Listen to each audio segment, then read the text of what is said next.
Shadow of the Erdtree. On release, many claimed it was the straw that broke the camel's back. The difficulty level arms race had reached its endgame, and the simple dodge-roll moveset was no longer enough. Well, what if we made it much, much harder?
If you followed my previous level 1 guide for the base game to the Leda, you've already entered the DLC and collected some goodies. So this guide is going to be less focused on the stuff in between the bosses that you can pick up to help your run, and is instead focused on the bosses themselves.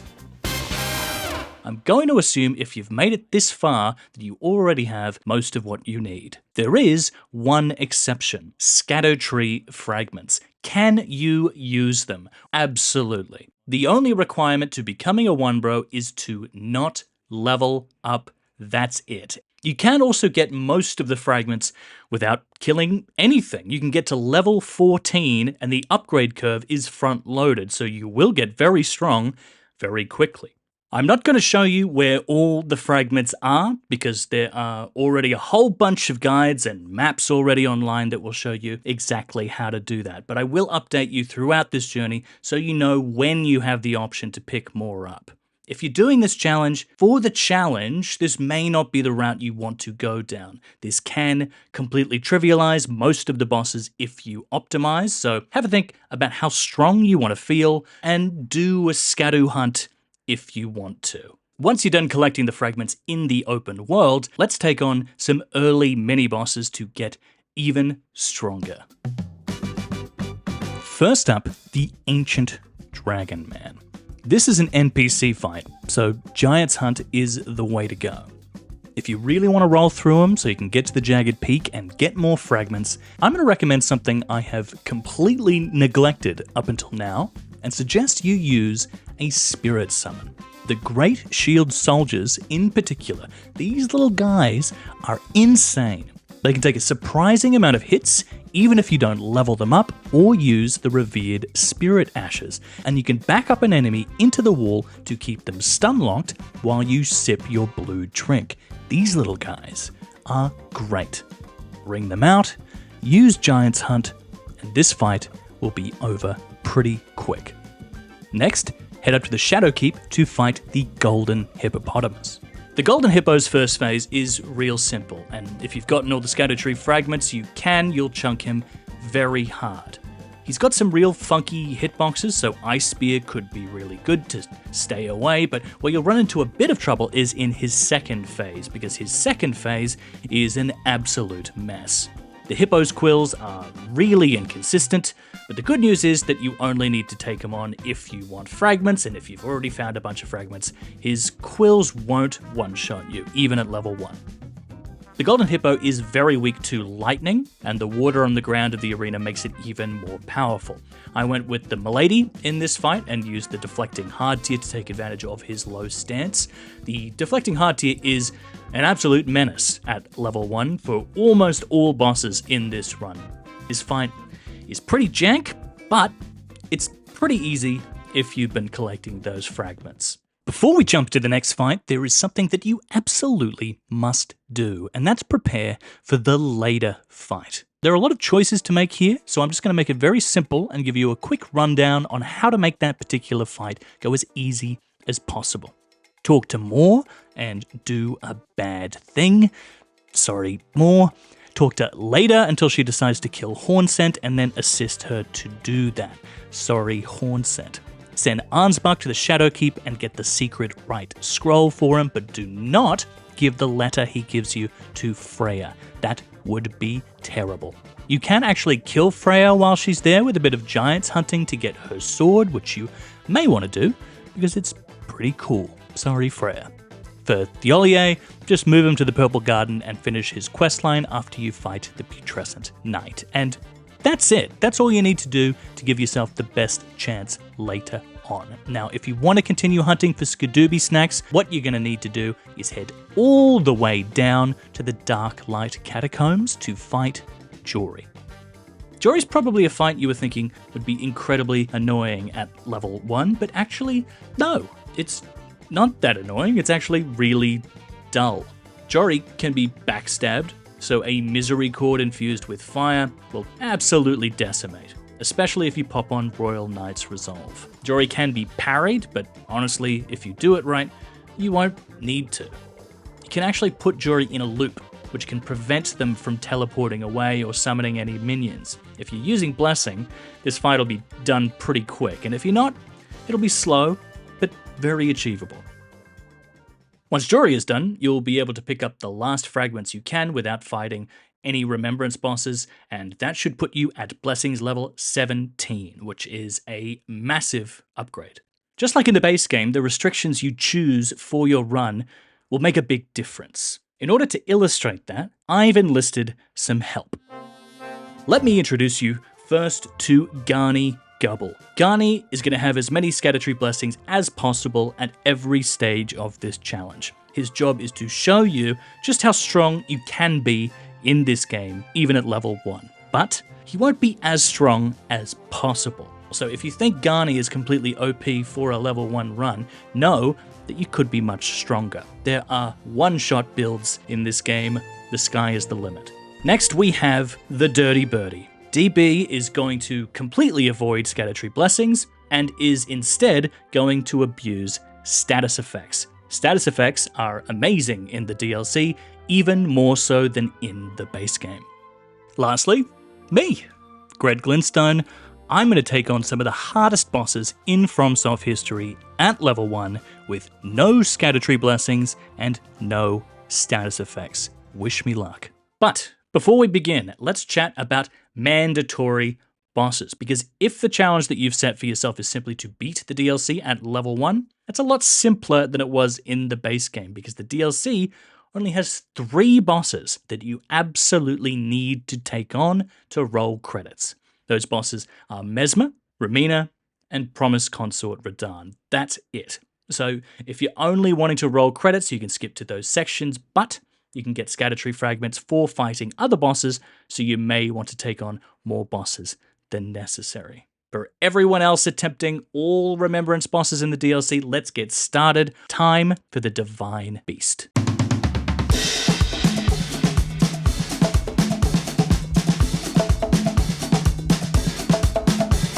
If you've gotten all those Scadutree blessings like Garney here, this fight is going to be a piece of cake, but he can be annoying.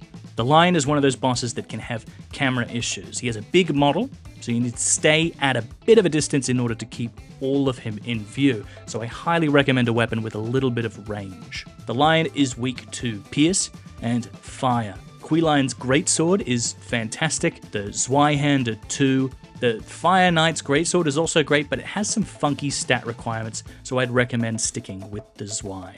The Flame Spear Ash of War is awesome on this fight. It leaves an on-hit effect similar to Flame Skewer and sends a long-range projectile which comes in handy when you need to back off. Dancing Lion has 3 phases which he switches between. The normal one he starts in, then a lightning phase, and then ice. In the lightning transition, lightning will strike all around, making it difficult to punish him, but with a long-range Dash of War, you can get some easy damage on him. During the ice phase, he is fair game, charge heavy for a big punish. The Lion will have pretty much the same moveset between all phases, but his attacks will have different properties. The Lightning phase is by far the most annoying. He is very weak to Scarlet Rot and Bleed, so a Bleed-infused Anspur Rapier can proc damage over time while you run away until he changes into his Ice phase. But the Lightning isn't too difficult once you know how to deal with it. Your instinct is probably to spam roll as soon as there is lightning under you, but even on light roll, he'll do some attacks which will frame trap you if you roll twice on the lightning. So instead, roll the first and then sprint the second. I found that really consistent. The ice phase is simpler. All you really need to do is jump the icy shockwave or just get out the way. One move that features in all three phases is this spinning geyser attack. All you need to do is sprint around in a circle and jump when it approaches, but it can be really annoying if he runs you into a wall, so spacing is really important. That's going to be a common theme in this challenge, so practice it here. Try and keep him in the middle to avoid being cornered, because that will be death. Because he's an early boss, he doesn't have a lot of health, so you can get him down pretty quick even without Scadutree fragments. It's not really until the next boss that you'll start to feel that FromSoft DLC difficulty spike.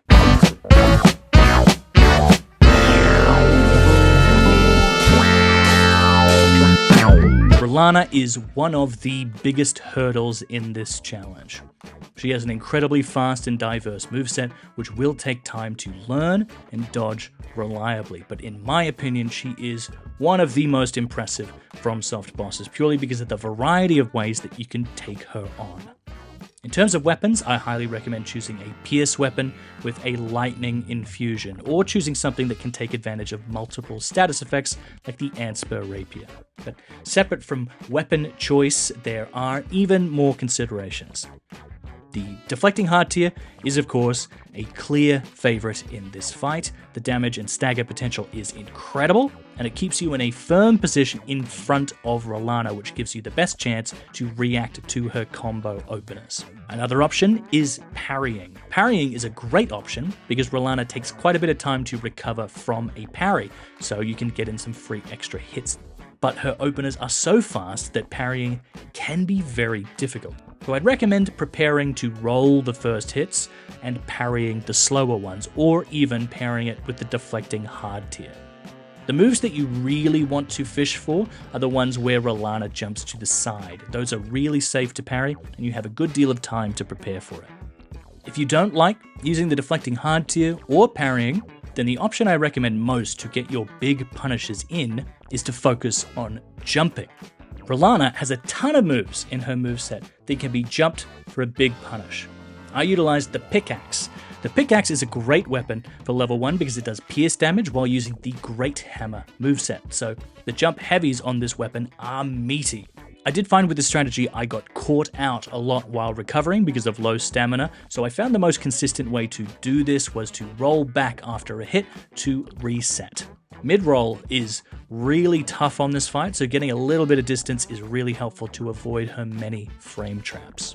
When Rellana does her phase transition, it's actually a great opportunity to get a bunch of free damage in, but you do have to watch out because she has a hurt box which can kill you. Either move behind her or just back a little to avoid it. If you do it right, even with no blessings, you can skip most, if not all, of Phase 2. Phase 2 can be tough. She will start Phase 2 usually doing one of two combos. From testing, it seems she will do the magic projectile combo when you are far away, and the fire combo when you are up close, but sometimes she can screw you over and do whatever she wants. I found the most consistent strategy to deal with this is to bait out the fire combo and then back off. It's the easiest to dodge and allows you time to reapply your buffs.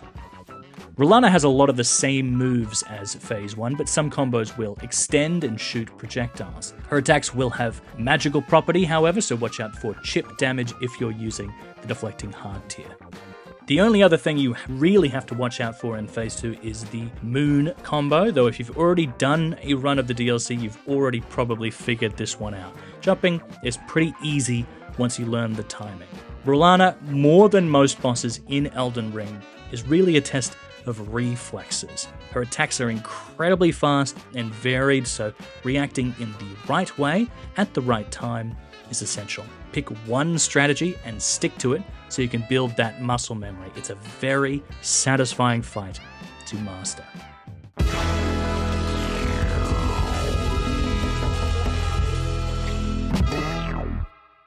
We have a few options now that we've taken Rellana out, but if we want to get even stronger, there is a clear choice.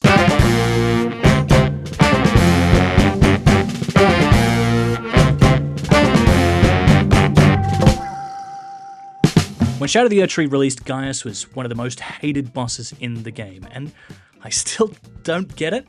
A good deal of the hate seems to come from the charge, but it's really not that bad. This is me with mid-roll.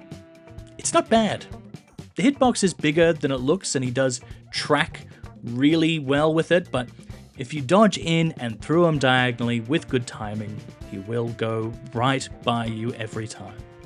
Outside of the opening charge, he will most often do the charge after this big slam attack, so instead of running back, you can strafe to the side or behind him to avoid it easily. The first charge does seem a little trickier to manage for whatever reason. You can jump on your horse to avoid it, but I still think rolling even with mid-roll isn't too bad. If you're really having trouble, the deflecting hardtier is the way to go. It will push you backwards, but if you move yourself in front of the wall left of the entrance, you can push yourself back for an early hit to get you started. Deflecting hardtier is again amazing on this fight. A good deal of the bosses in the DLC have about 120 stance, but Gaius only has 80, meaning only 2 hardtier guard counters will stagger him with a heavy weapon like the Great Hammer. That allows you to be super aggressive and control the fight with ease. I used the Rotten Battle Hammer here on the Dirty Birdy because Gaius is super weak to rot and poison. Although the damage of the weapon itself isn't great, with 0 blessings, most of your damage is going to come from the status effects anyway, and the high stagger lets you keep him stun-locked.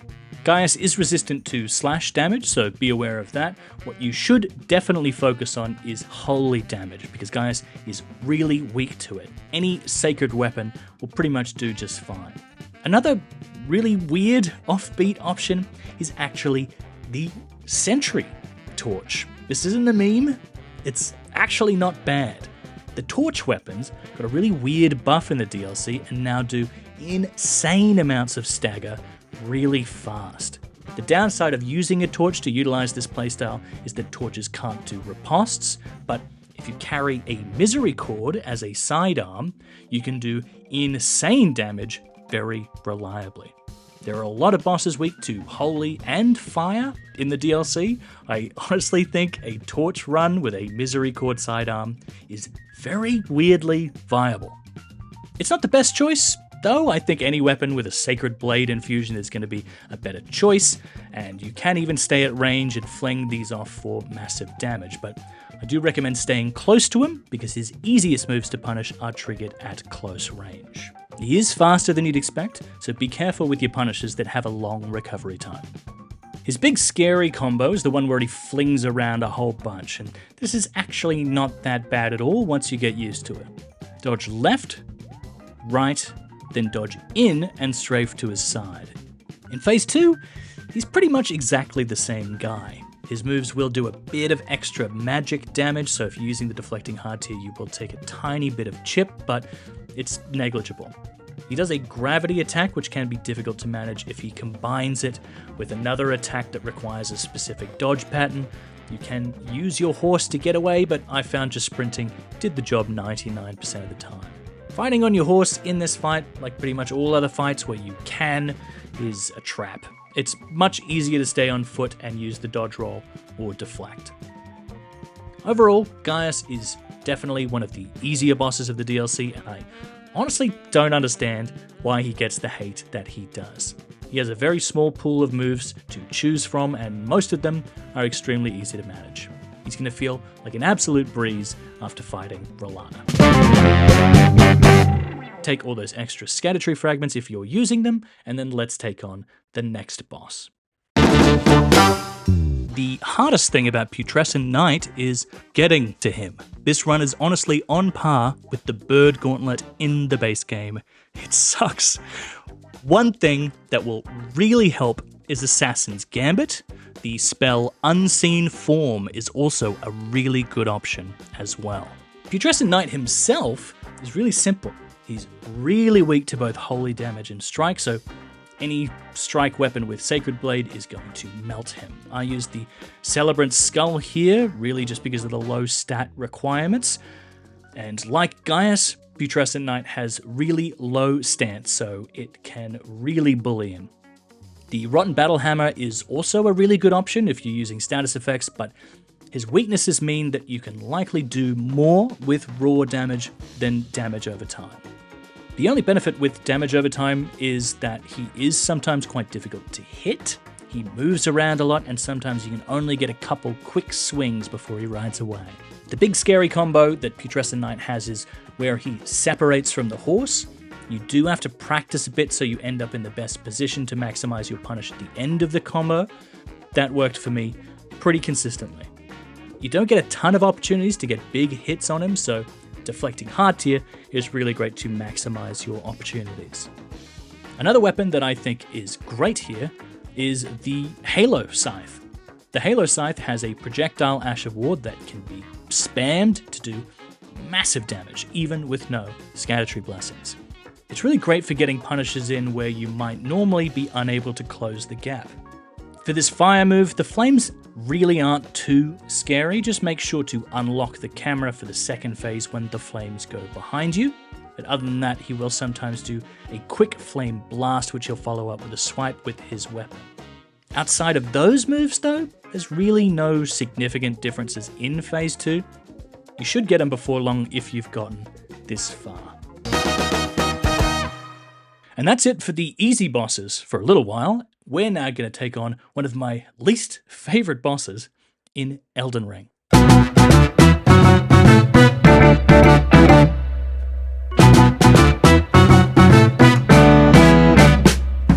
I hate the silly flower man.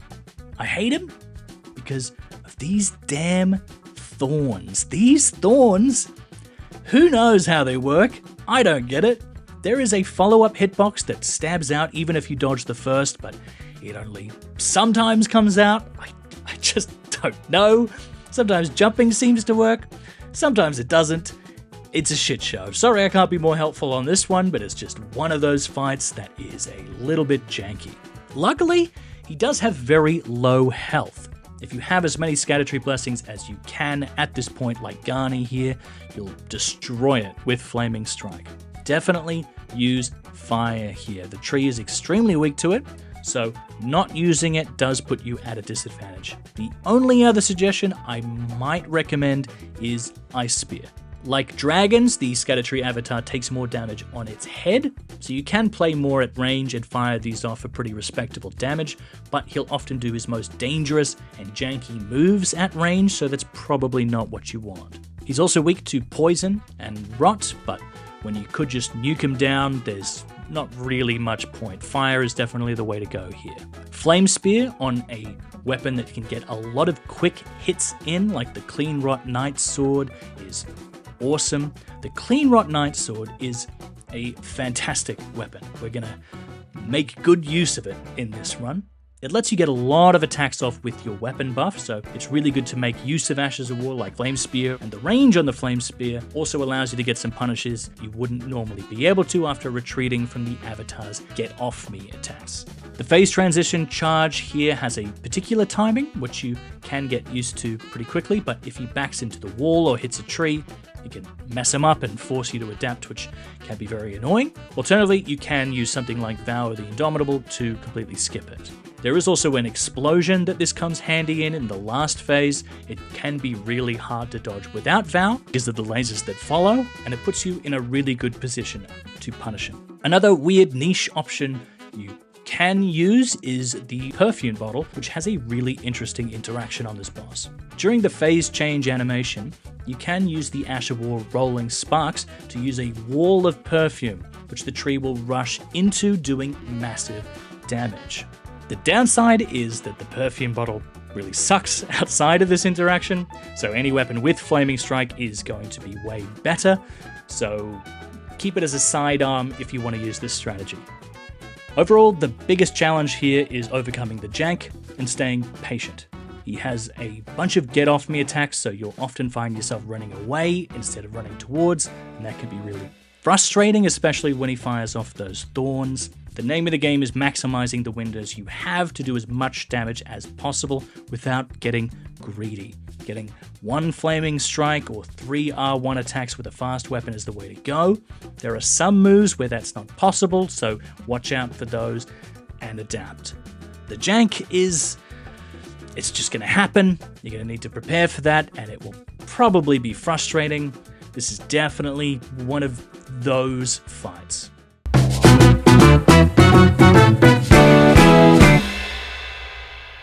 After the tree is done, though, you'll get to fight another major highlight of the DLC. You know him, you embrace him, the first actually mandatory boss of the DLC. Messmer was the clear fan favourite when the DLC first released, and I can see why. But I was surprised that so many people said that the reason why Messmer was so fun was because he was fair and honest. Messmer is definitely not fair and honest. He is a sneaky, sneaky man. A common complaint that we've all seen about Elden Ring boss design is the prevalence of delayed attacks, but often the most praised bosses in this game are the ones with the most delayed attacks. Messmer has a ton of delayed attacks. I've seen him described as a more honest version. Malenia, I don't understand that at all. Messmer is nothing like Malenia. If anything, I think Messmer is most comparable to Mohg, because in order to punish Messmer effectively, you need to punish him in between his combos as well as after.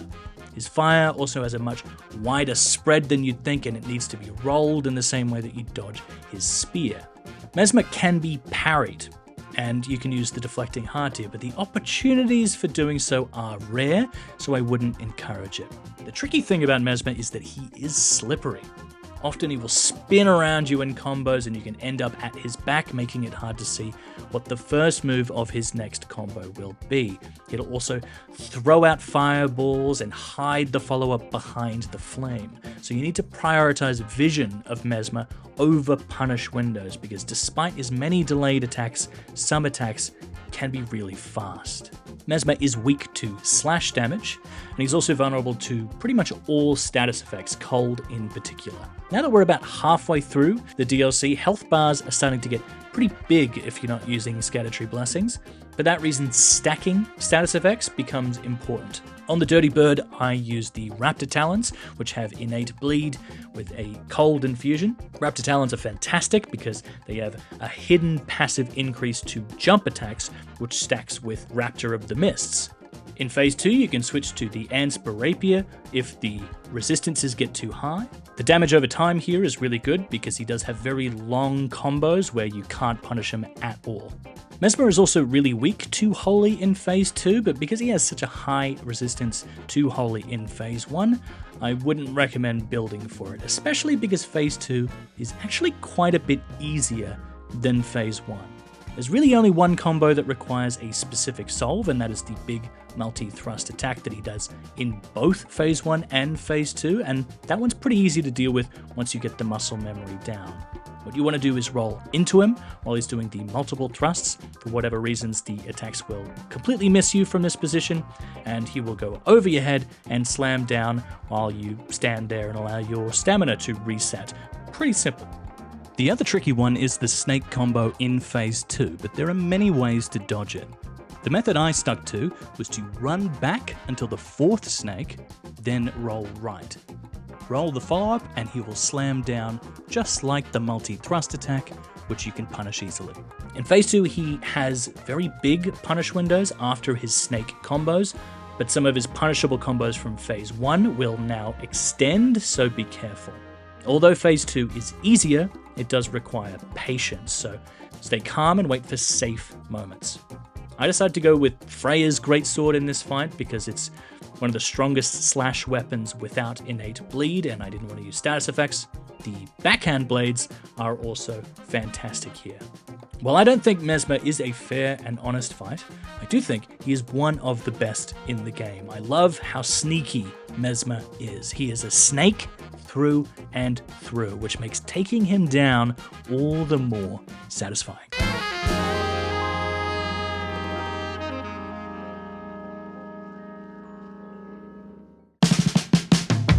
In comparison to Messmer, Romina is a pretty straightforward fight. She does have some tricks though. For one, she'll often raise her spear to distract you while her tail hits you in the face. That's a sneaky maneuver, but once you figure that out, it's a non-issue. She also has a bunch of frame traps, so you need to be careful of how you time your first roll on some combos so that you can avoid the follow-up. But the big annoying trick she does is her phase change. She'll do this at a certain percentage, very reliably, but if you are in close proximity when she does it, you're gonna die. It can be extremely annoying, but there are a few workarounds. First, bring a ranged option and fire off something once she starts to get to that threshold. The flame spear art on a dagger is really good because Romina is very weak to fire. Keeping it as a sidearm means you can use a heavier main weapon to take advantage of Romina's very low stance. The other option is Ice Spear, which is great because she is very weak to frost. Romina has some very quick long-range options though, so you don't want to fire off these randomly. Instead, you should wait for your punish windows in the same way that you would up close. Romina's second phase is pretty much exactly the same as the first, with the exception of a couple moves which are very simple to dodge. You want to watch the butterflies by unlocking the camera and finding a safe space. If you're lucky and find an empty spot near her, you can pretty safely unlock and fire off some more flame or ice spears. Another option to deal with her is one I would strongly recommend if you're having trouble. When you're at the mid-range, she will reliably do one of two moves, this tail move and this move where she jumps at you. If you go for the deflecting hard tier, you can bait out this move for a big punish on the second swipe. This will do a bunch of damage, stagger, and is really safe. But the preferred option is to parry. Romina can be parried, and what's more, unlike pretty much all other bosses in the DLC, she only needs one parry for a riposte. Golden parry is the way to go here. Because of Romina's weird model, a ranged parry is easier to hit. Just bait out the move, and you have a very reliable free riposte. If you go for Flame Art Misericord with Royal Knight's Resolve, you can do a parry-only run and demolish her. With full blessings, I got it down in 4 attacks at level 1. So, you got this. Now it's time to burn the mini Erd and head in to a nearer limb.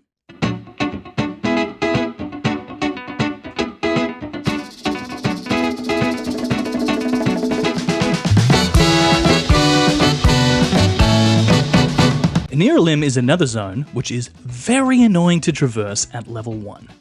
Unseen Form and Assassin's Gambit are incredibly helpful to get you through here. If you're using Scadutree fragments, you can get the last ones here to max you out. That is as strong as you're going to get, so now it's time to take on Leda and the gang.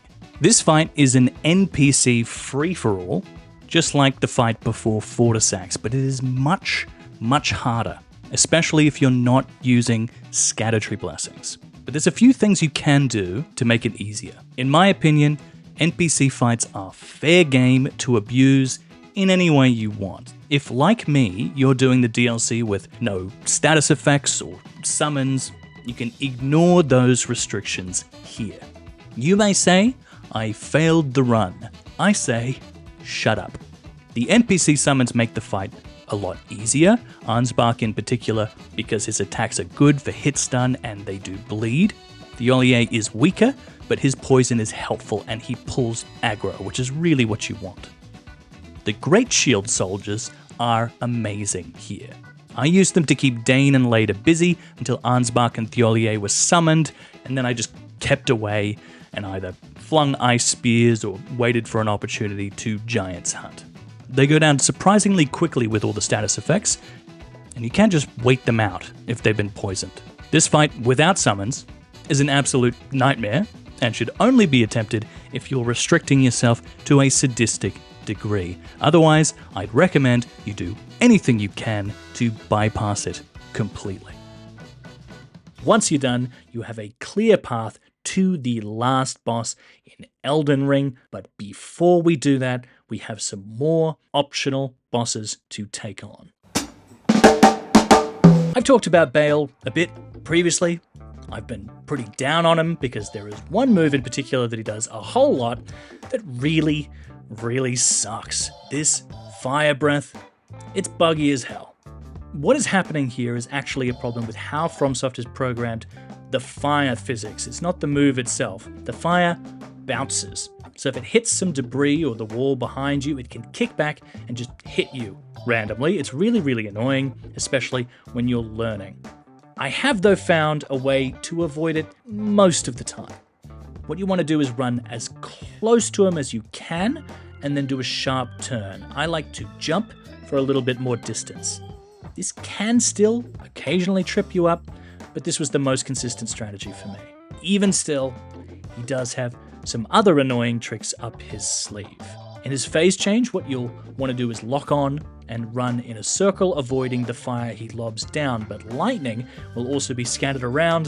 You can't just run into it sometimes. It doesn't happen often, but it can be really annoying when it does.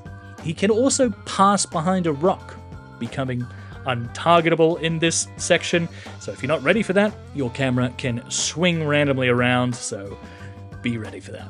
The camera is pretty tricky in general for this fight. Using a longer range weapon and sticking at mid-range is definitely advisable, like the Divine Beast. And like the Divine Beast and all other dragons, Bayle is weak to pierce.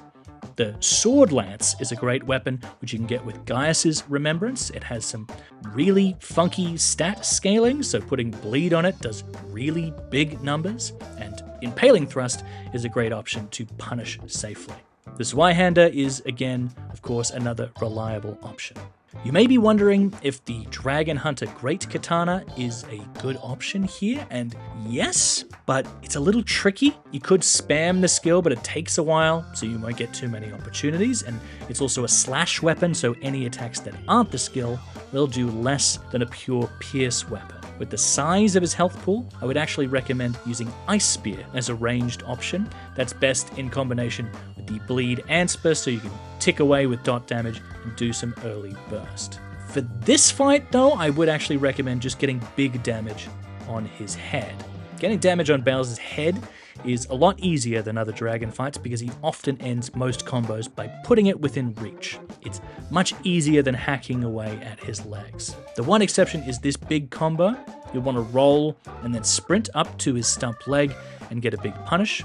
He'll then do one of two things. He'll fly away and do the very annoying fire move, or he'll stay where he is and do a much more manageable fire breath move, which has a great punish window. So you obviously want that one. And I found it was triggered most reliably when I put myself in a position where it would hit me. Once he starts the breath, you can just run out, rebuff, and then run in with a jump heavy to punish. You should experiment with how much you can get away with because he does have some really sneaky fake outs. In Phase 2, things get a lot tougher.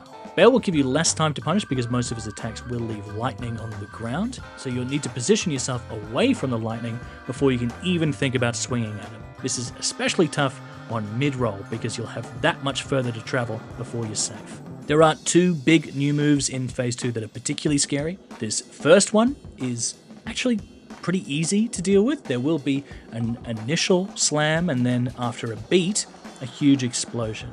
You can actually jump the big explosion for a jump heavy, and it's not too difficult to get consistently when you learn the timing. The second is trickier.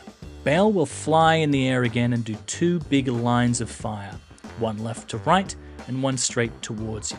You can unlock the camera to look at the ground, but I found it wasn't too difficult to dodge it consistently locked, which is easier because you don't have to spin the camera frantically looking for it. It's really just a matter of timing. Wait until this moment, and then dodge a couple times left. then wait a moment before dodging a couple times. That's all you need to do. It's just a matter of timing because it can be a difficult move to see. Phase 2 can seem like a bit of a slog because it's less safe to punish Bayle. If you have Scadutree blessings though, you still have enough damage to almost completely skip it, even now. I used the Rusted Anger with Shriek of Sorrow, and Bayle was pretty simple.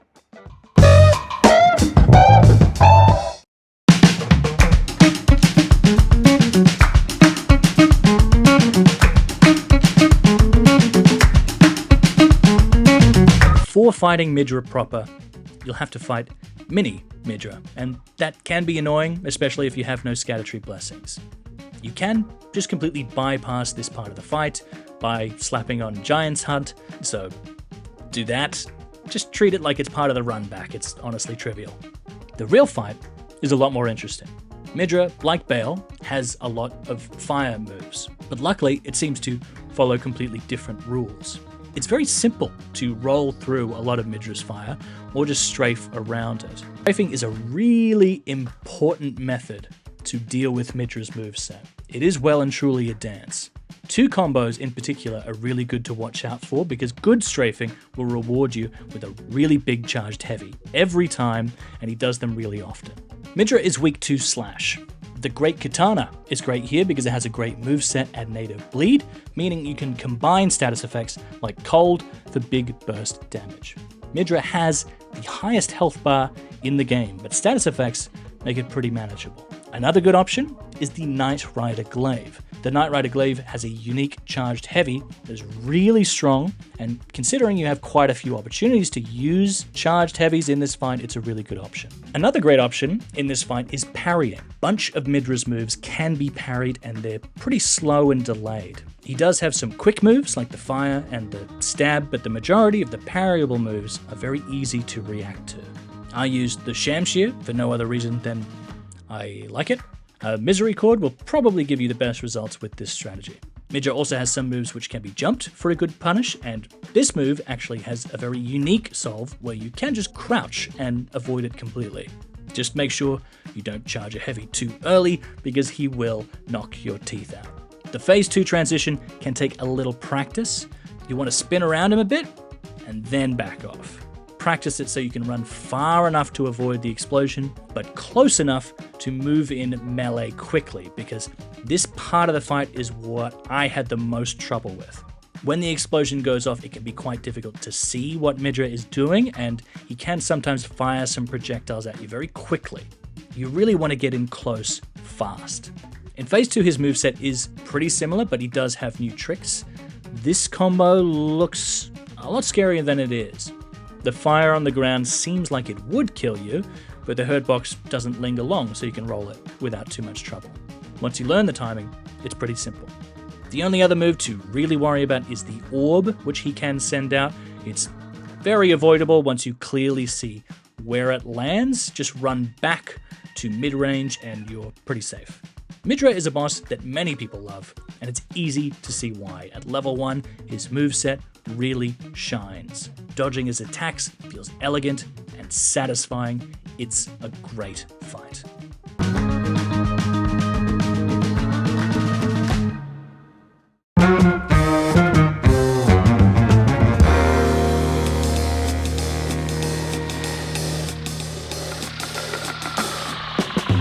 Metyr is a nightmare.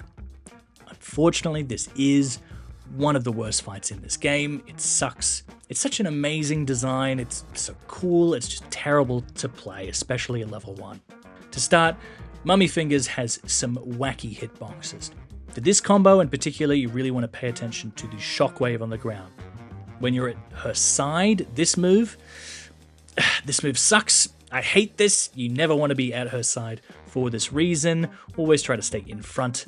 A good solution for both of these moves, and a lot of our moves in general, is the Deflecting Hard tier. Deflecting Hard tier is the thing you want to use to make this fight as easy as possible. Metyr is weak to slash weapons, so use one with very good stagger, and pop on a bleed infusion if you really want to get this over with. Metyr technically uses gravity damage. I'm not sure if that means that she's weak to weapons like the Onyx Lord's Greatsword. Maybe someone in the comments can confirm. I'm not sure if this was a good option. I'd say probably an infusible weapon with bleed or a more practical Ash of War is better. One option that is actually fantastic is the Falx. Even though it has lower bleed values than a standard bleed infusion, the Ash of War slaps. Normally you don't get too many opportunities to use it, especially at level 1, but if you bait out this helicopter move, you can get big damage off. This is an insane weapon. Whatever you pick, you are also going to need either a sidearm or a shield, because Metyr has a move which does unavoidable damage. This laser. The first time it goes around, it may look like you can just go under here, but you can't. You will die. It's so stupid. I don't know why this hasn't been fixed. I don't imagine it's intentional, but here we are. It's unavoidable. I say unavoidable, but obviously these tools will help you avoid it, and there are other ways too. If you run far enough away, you can avoid it completely, but the really annoying thing about this move is that you don't know when it's coming. Metyr has a phase change at a certain percentage where you'll need to back off so that you don't get blasted by the AoE like Romina. That's annoying as it is, but it is somewhat predictable. In phase 2, however, the laser works on a timer like Waterfowl. At the start of phase 2, she gets started at any time, and then you have about a minute before she does it again. So you either run out far enough to avoid it completely and then run back in after to attack for 1 minute, or you stay in a bit longer and use something like Raptors or Vow to avoid it. But even then, the timing isn't easy. It's tight. I died a lot trying to get this consistently. It sucks. It just sucks. This shouldn't work this way. If you use the deflecting hard tier though, even with no blessings, you will still do a lot of damage. So if you bait out the first laser of phase 2, you'll most likely get it pretty close to death, if not dead, in the time between the next one if you get good RNG. So you'll just need to stay in melee to bait out the moves that are easy to punish. You have to kind of treat this fight like Elden Beast. You want to try nuke Metyr before she does Elden Stars, her version of it. Starfingers. With blessings, this really isn't that bad. You might not even see the laser at all if you've got a good setup. On my first level 1 run where I used all blessings, I didn't even know what all the fuss was about. With Metyr, I got it down in a couple hours, but this run, it's a nightmare. I know the fuss. Greddy got fingered. Do whatever you can to nuke this boss as quickly as possible and move on. Yuck. Ick. Goodbye, mummy fingers. That's almost every boss in Elden Ring defeated at level 1. If you've made it this far, you're probably feeling pretty good about yourself. You set yourself a challenge, and you have, thus far, succeeded every step of the way. Although there have been hurdles, it has at times seemed impossible. You persisted, and now you're ready to finally close the book on this journey and play something else because you have mastered Elden Ring. There is no challenge that you can't overcome. Well, maybe it's time that you need a little bit of humbling.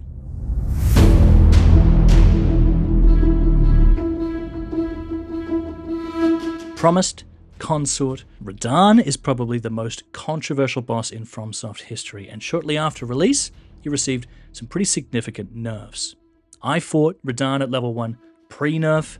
He was really tough. The strategy I used was to parry him, and that's the one that I would recommend to any of you who are having a really tough time with him, because now, post-nerf, it's an even better strategy. Some of Radahn's moves are now 33% slower than they were on release, which is crazy, because they're still pretty damn fast. That extra time makes parrying a lot easier. Radahn is weak to Sacred in Phase 1, but pretty resistant to it in Phase 2. Phase 1 is about 40% of his health bar, and Phase 2 is much harder, so I'd normally recommend avoiding split damage, but for riposts, split damage is always best, so it works great for parrying. A Sacred Infusion with Sacred Blade will absolutely destroy him, but it won't be easy. even post-nerf. I think Promised Consort Radahn is actually the hardest boss in FromSoft history. I think previously I said that was Melania, but fighting Promised Consort Radahn at no Scadutree blessings, I think it is Radahn. Radahn is harder. Any way you look at it, this will be hard, you will struggle. It is hard, but I'm going to do my best to get you through it. The best weapon to use against Radahn is anything with pierce damage. Pierce is good in both Phase 1 and Phase 2, so it does consistently good damage the whole way through. Radahn also has a lot of opportunities to attack him in the middle of his combos, so you can take advantage of that extra counterattack damage. He has a lot of punish windows, but the vast majority of them are quite small, so the strategy will be to either get a lot of quick hits on him or to focus on getting really big hits when you can. The Rusted Anchor is just as good on Radahn as it was on him in the base game, and you actually have some really interesting opportunities to rebuff in the middle of his combos. This one in particular is really consistent and will be the source of most of your damage if you use this strategy. Stamina is a massive consideration here. Regardless of the weapon you choose, you'll be pretty much dodging or attacking at all times. This is a button-heavy fight.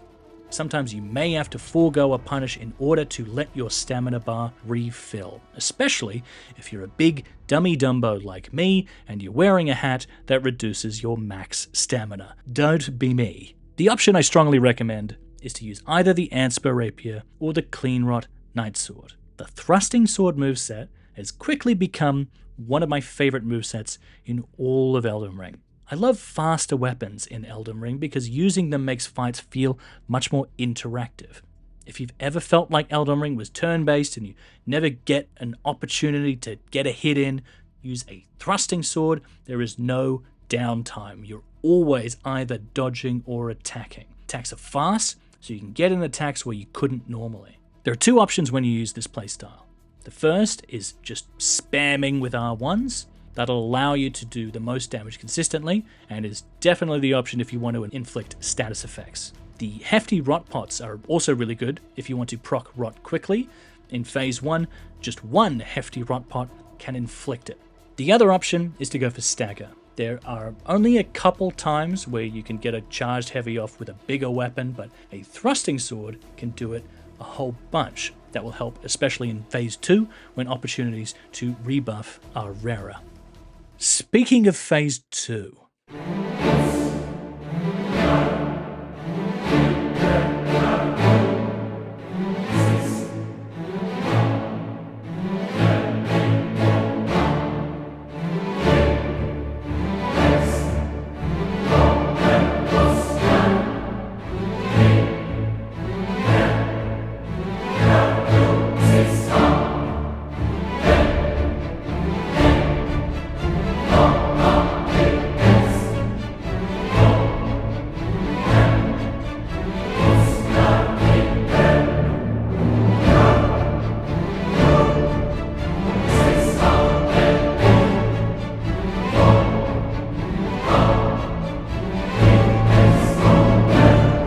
Phase 2 is where things really kick off. This is the source of frustration for a lot of players. The light can make it very difficult to see and react. Miquella's hair in particular can be a real problem. I don't personally have issues with light sensitivity, so this isn't as aggravating to me as it is to others. If the light is really annoying, I might consider turning brightness down or playing with your display settings on your TV. I'm not sure, but the majority of the solves for the light lasers are dependent on good positioning. You will start Phase 2 directly in front of Radahn, unless, that is, you riposte him. Like a lot of other bosses, if you riposte Radahn in Phase 2, you will start Phase 2 from where you triggered that riposte, not from the scripted location. And that can really screw you over, because Radahn has some really weird jank when he's at long range. He does have some jank at close range too, even after the nerf, but the main thing is that sometimes he will confuse the moves that he's supposed to do at long range with the ones he does at close range, vice versa. That can really screw you over. Radahn will more often than not open with this big get off me AoE. I've seen a lot of people run back to get distance, but I find moving behind him makes it easier to close that distance. The tricky thing about doing it is that sometimes the moves Radahn follows up with will put you in a tough spot where you have to dodge the move itself as well as the lasers which spawn around you. It can be really random. One consistent strategy is to use Raptor of the Mists. It will allow you to get some extra damage and put you in a really good position. You can even put it on a dagger so that you can keep a more useful Ash on your main weapon. But something neat I found is that I could reliably make him do a different opener if I ran up to him and did a jump heavy on the thrusting sword. I don't know why this move specifically. I tried running attacks on the anchor and he'd still do the AoE, so I'm not sure what triggers it, but for whatever reason, starting phase 2 with a jump heavy on the thrusting sword made him start using his melee moveset, which is what you want pretty much at all times. Positioning is everything in this fight. You have more agency to move him around than you think. The trench in the middle is death. The lasers work really weirdly with this trench and it can bounce up at weird angles. Get out of there. Walls are really bad too. Sometimes you may have to sacrifice a melee position to get him to move closer to the middle of the arena. If you don't, death. Walls are death. This fire move that he does a lot is another consideration. The way that I dodge it is to dodge left twice, but if you move too far out, then Miquella's hair will block whatever he does next. You've got to keep both hands in view. At all times, it's essential.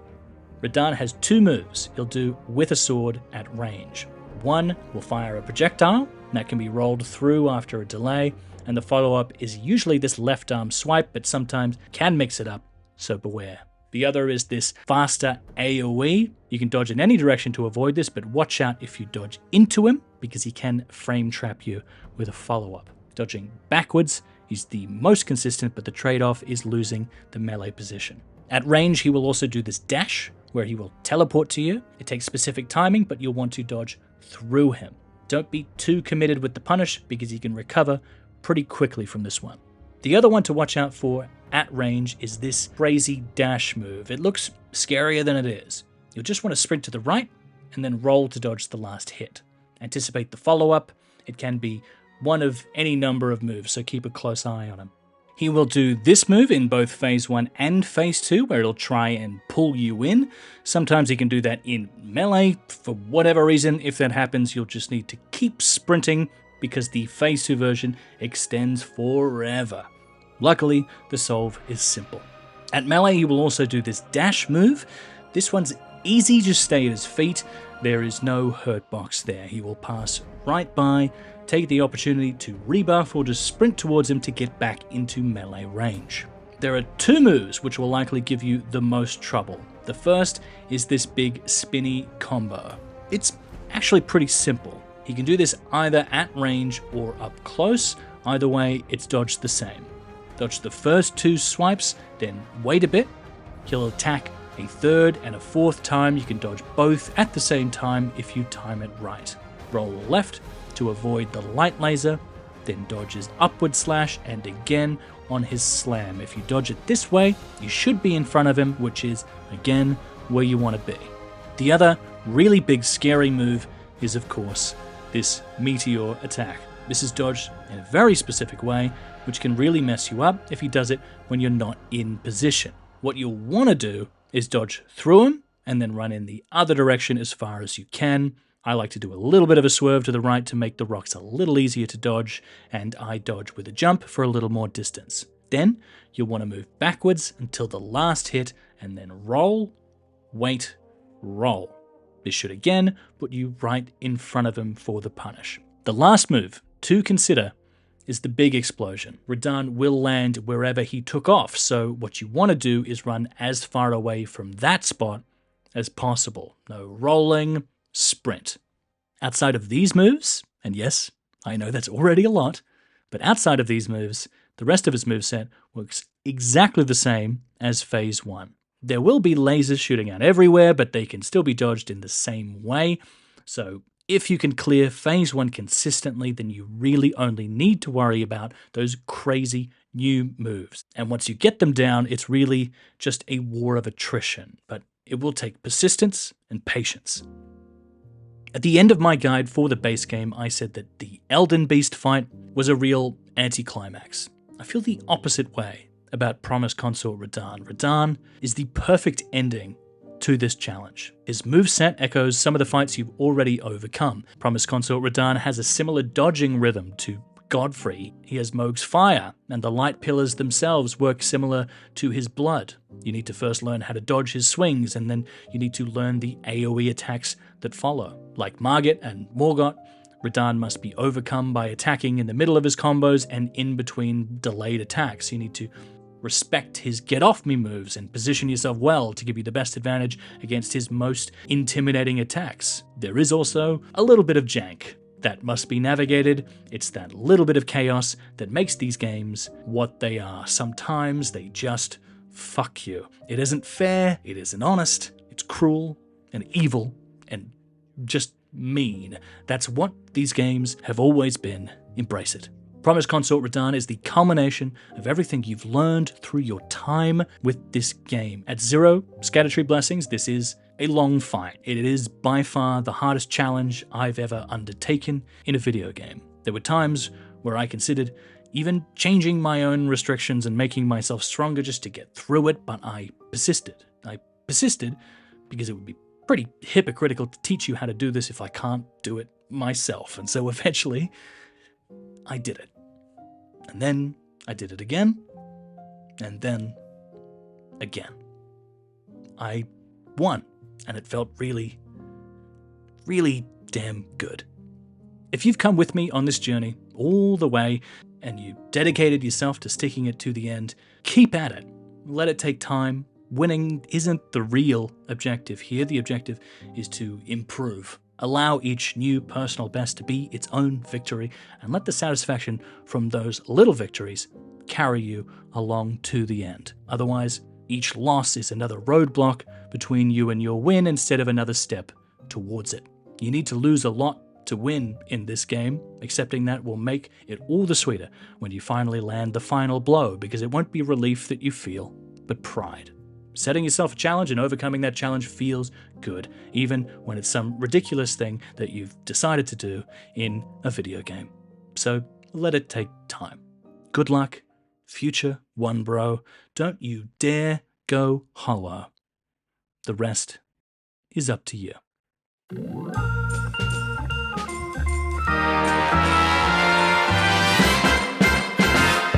And thank you to IRANDMS, Bender, Wastoid, Blemkin, and a very special thank you to Choking on Razors and Laker, as well as all the other people you see here. If you want to support me, Patreon is the best way to do that. I offer some exclusives for patrons. I've uploaded a compilation of my favorite fights from this series, unedited, without commentary. There are also a bunch of other exclusives like reviews, Let's Plays, and I've also recently started a game club where each month we'll be playing a small indie game together, myself included. And that game is decided from a poll by patrons, and at the end of the month I go live in an exclusive stream where we chat about what we liked, what we didn't, we check out some published reviews, read interviews with the developers, etc. If you want to be part of that, hop on the Patreon. You can join at any tier for the game club. I think it's going to be really fun and good motivation to check out some games you might normally miss. This is the last video in my Elden Ring Level 1 Guide series. I wouldn't have gotten this done if it wasn't for all of your support. I truly mean that. This series was a massive undertaking. This project was actually the reason why I started this channel. I wanted to make videos telling people how to do this crazy challenge. This took me over a year to make. Since starting this project, I have branched out and done some other things. I didn't want to burn out on Elden Ring and start to resent it and this challenge and myself for deciding to make a guide, so I have worked on other projects to break it all up. I've really enjoyed doing that, and ultimately that has dictated what I believe to be the future of this channel. It is much more interesting for me to dig into ideas and the psychology of why we play games and how they make us feel than it is to say, this is how you dodge this one attack. I know there are probably a bunch of you out there that watch my videos because of my guide content, but I'm sorry to say this is most likely going to be the last of its kind that I'll do. I'm sorry to end on a bit of a bummer, but I wanted to tell you straight. I do like setting myself weird challenges. I like learning new things. I don't see that stopping anytime soon. But I have a broad variety of interests, and I get bored easily. I need to have the freedom to make videos about what I'm interested in rather than what I feel my audience wants to see, because if I don't, I will start to hate doing this. I'm still only a small channel. It's a labor of love, definitely not a cash cow, so it has to be fueled by passion and not demand. I'm really appreciative to all of you who have gotten me this far in the internet video business. If you're only here for my guide videos, I apologize, and I hope you understand. And I hope you give my other stuff a chance. I think it's good. Most of the time I talk about common topics in video game discourse and use newly released games in discussion as an example. So even if you aren't particularly interested in any one game I'm talking about, there's every chance that I'll actually talk about it very little in the video, so give it a shot. If you find it pretentious and boring, I don't blame you. Appreciate you for trying. Thank you to all the lovely FromSoft cultists out there that have been with me from the beginning and cheered me on. I'm so grateful to the community for embracing me and hearing what I have to say about this wonderful game. Good luck if you're trying this challenge for yourself, and tell me how it goes in the comments. I love hearing from people who took on this challenge because of me and followed it through to the end. That warms my heart. Thank you. Please have a great day. You're beautiful.